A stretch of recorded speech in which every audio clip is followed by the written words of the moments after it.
quiero ponerte en contexto con lo que vamos a hablar. Jesús viene de un avivamiento. Jesús viene de la campaña de Anacondia. Jesús viene, pero no de ser uno de los que miraban. Jesús viene de ser partícipe y protagonista de una campaña de milagros. Le traían todas las dolencias, todos los afligidos, diversas enfermedades y espíritus malos, endemoniados, lunáticos y paralíticos. Y Jesús los sanó. ¿A cuántos sanó? A ver, alguien que me diga la pregunta, que me responda. ¿2? ¿Por qué todos? ¿Por qué a todos? La mayoría de las veces nosotros decimos, sí, Dios sanó a este, pero oré por este y no se sanó, será su voluntad que no se sane. Dice que le trajeron todos los enfermos, ¿y a quiénes sanó? A todos. ¡Puah! ¡Qué lindo! O sea, todos los que vinieron, ¿cómo se fueron? ¿Sanos nomás? ¿O cómo más? ¿Libres? ¿Libres de qué? Del tormento, de la aflicción, de la dolencia.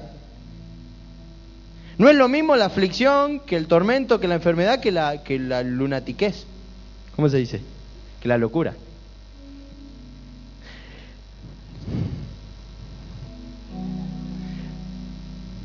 Imagínense tener que tratar con un loco también,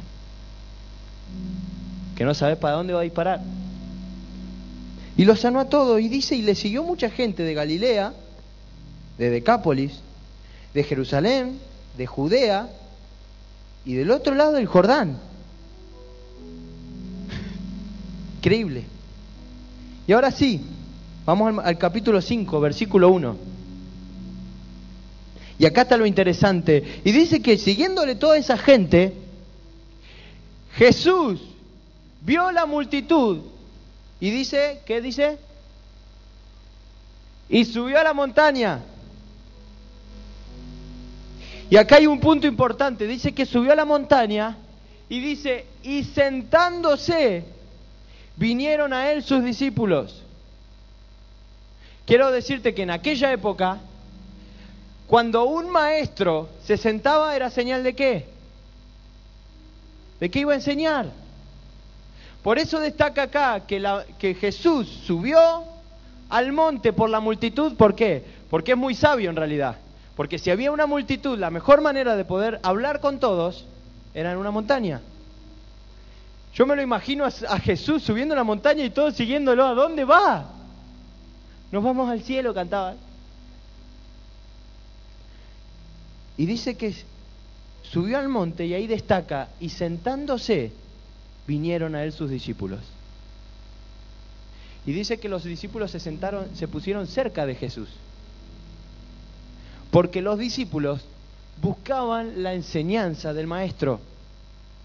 Y se ponían bien cerca, ¿para qué? ¿Saben qué? Esto es espiritual. Los que se sientan cerca son los discípulos.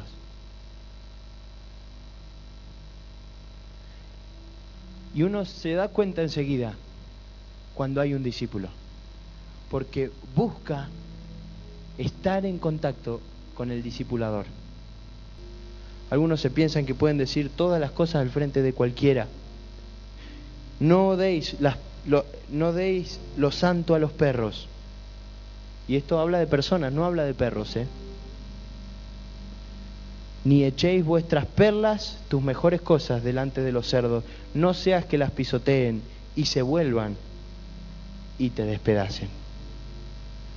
Jesús se sentó, y cuando la multitud pensaba que iba a hablar de algo que tenía que ver con lo que había hecho, le sacó un testimonio de vida y le dijo, así hago yo.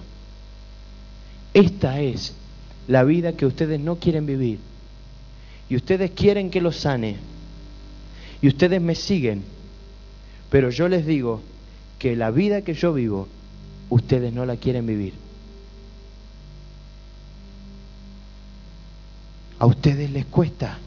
Porque la vida que yo vivo es una contracultura de lo que van a ver y de lo que están viviendo.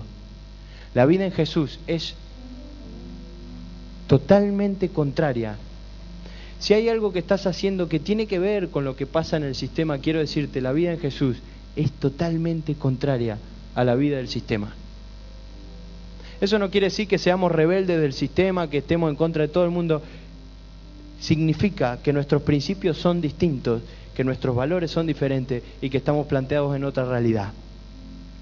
Si ven el principio del capítulo 5, dice: viendo la multitud, subió al monte, y sentándose vinieron a él sus discípulos. Comienzo del capítulo 8, termina el sermón del monte y dice: cuando descendió Jesús del monte, le seguía mucha gente. Después de que había predicado todo eso, le seguía gente y mucha, y dice: y he aquí, vino un leproso y se postró ante él diciendo: Señor, si quieres, puedes limpiarme. Jesús extendió su mano, le tocó, diciendo: sí quiero. Se limpió y al instante su lepra desapareció. El mensaje de hoy son 3 versículos. Estos 3. Y a mí me interesa hablarte de algo. Después de haber dicho todas esas cosas, la gente lo sigue a Jesús. Porque la gente quiere ver y porque la gente ha visto que todo lo que Jesús dice es lo que hace. Y cuando en otras partes de la Biblia, en otras partes de los evangelios se habla de Jesús, dice que la gente se maravillaba, la gente se admiraba, la gente no podía creer, se sorprendía de que Jesús, no siendo uno de los maestros de la ley de antes, hablaba con autoridad. Y dice que él hablaba con autoridad, no como los maestros de la ley y los profesores de esa época. Él hablaba con autoridad porque él vivía lo que predicaba. Era un tipo joven. Jesús murió a la edad de 33 años, era un joven. Y él a sus 30 años predicaba con vida, predicaba con testimonio. Y dice que de él descendió del monte y la gente le seguía. Y he aquí que vino un leproso. Y a mí me interesa detenerme en la pregunta. Y a mí esa pregunta me golpeó acá. Empecé a pensar.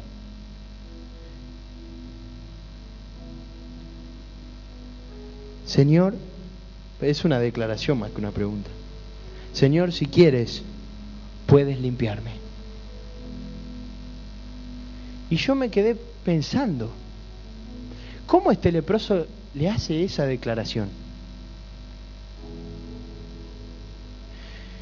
Yo creo que Jesús tenía algo que hacer cuando bajó de esa montaña.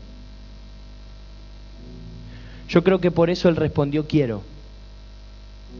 Porque muchas veces declaramos, y es lo que te hablé al principio del culto, muchas veces declaramos y enseñamos como timoneles en alguna reunión casera que hacemos cuando nos juntamos con nuestros amigos. Enseñamos y decimos palabras muy coherentes, muy copadas y damos consejo a nuestros amigos y a nuestras amigas. Y decimos cosas impresionantes. Venimos a un culto y recibimos promesas y palabras de Dios que nos hacen sentir como si estuviéramos en otro lado. Y salimos de ese lugar y alguien se nos presenta frente a nuestro rostro.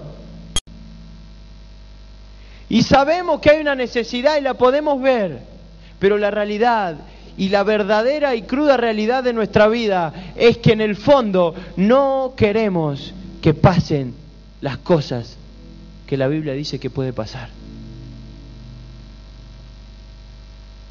Y yo me pregunto, ¿por qué un hombre, a Jesús el Maestro, que se conoció por su reputación, un hombre leproso, sabiendo que él había sanado tanta gente y había hecho tantas cosas, cómo un hombre le puede hacer esta declaración: Señor, si quieres, puedes sanarme. El leproso sabía que Jesús podía sanarlo. La gente sabe lo que vos tenés, porque no es una cuestión de declaración, no es una cuestión de algo lindo que se ve, es una cuestión espiritual. Cuando vos te acercás a la persona que sea, tu realidad espiritual revela a Dios, al que está al lado tuyo. Eso es unción. Aunque no digas nada, aunque en ningún momento hables de Dios, aunque capaz que le pase por la espalda, la unción de Dios es que la presencia espiritual de Dios se revela a tu alrededor, a donde vayas. Y tus pensamientos se transmiten en el lugar donde estás. Si sos una persona positiva en Dios y crees en el favor de Dios, aunque no digas nada, vas a ver el favor de Dios. Y el leproso lo sabía. Y esto es un mensaje muy duro para cualquiera, para mí lo fue. El leproso no era creyente, pero lo sabía, porque le dijo, si quieres, yo sé que puedes sanarme. Y yo me pregunto, si él sabía que lo podía salvar, ¿por qué no le pidió que lo sanara? Porque Jesús nos estaba revelando algo importante. En la cuestión espiritual, la actitud es lo más importante. En la cuestión espiritual, cada vez que salís, la actitud de querer es lo más importante. Por eso Jesús no evadió esa frase y le tocó y hizo, wow. Jesús respondió, sí quiero.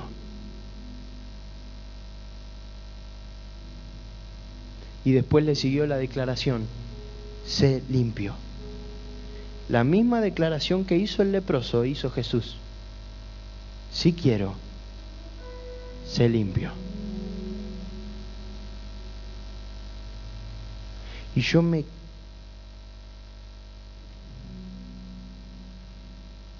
sorprendo todavía. Jesús bajó de ese monte con una nueva cultura. Jesús mostró una nueva cultura y la gente lo seguía y la gente lo vio. Y me impresiona esto, porque Él no hizo una sanidad estando solito. A veces esperamos estar solitos porque nos da vergüenza para orar. Y dice que la multitud lo seguía. Y Jesús no utilizó el orgullo. No lo hizo para que la gente lo viera. Jesús lo hizo para que la gente viera que esa cultura de reino de la que Él hablaba se hace realidad, poniéndose de pie y diciéndole a la gente que estás ahí, no cuando vos querés, sino cuando Dios lo quiere.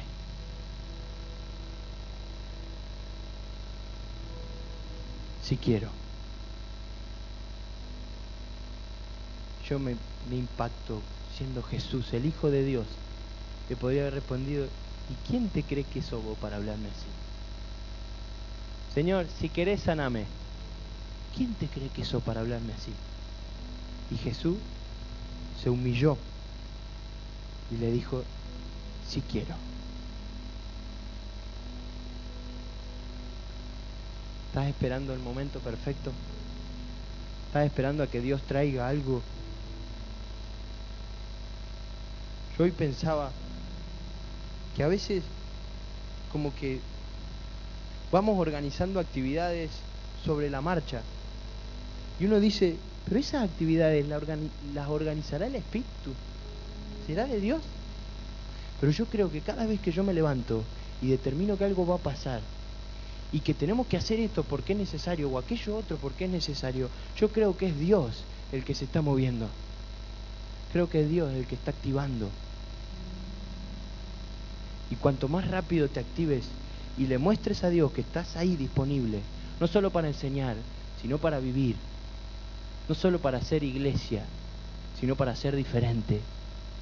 Hoy a 7º grado en la escuela creciendo les decía, algún día en la vida ustedes van a tener 2 caminos, seguir a todo el mundo o hacer su propio camino.